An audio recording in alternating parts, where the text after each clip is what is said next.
L'alcool est la seule drogue dont l'arrêt brutal peut être mortel. Ce n'est pourtant pas une découverte moderne. Les humains fabriquent et consomment de l'alcool depuis au moins 9000 ans. Les plus anciennes traces connues de boissons fermentées ont été retrouvées en Chine, sur des poteries vieilles de plusieurs millénaires. Concrètement, l'alcool agit sur ton cerveau en ralentissant l'activité de ton système nerveux central, ce qui explique la sensation de détente ressentie au début.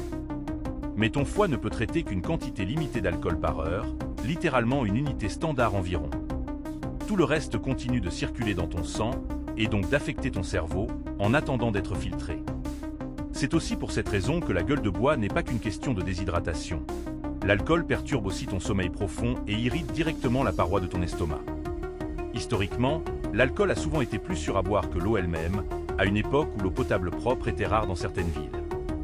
Aux États-Unis, la prohibition des années 1920 visait à éliminer totalement l'alcool, mais elle a surtout fait exploser la criminalité organisée autour de sa vente illégale. Aujourd'hui encore, l'alcool reste la seule substance psychoactive dont l'arrêt brutal, chez une personne fortement dépendante, peut entraîner la mort si ce n'est pas encadré médicalement. Autrement dit, une des boissons les plus anciennes et les plus répandues au monde reste aussi l'une des drogues les plus sous-estimées. Si tu veux te foutre une murge en toute sécurité, oublie pas de t'abonner à la chaîne.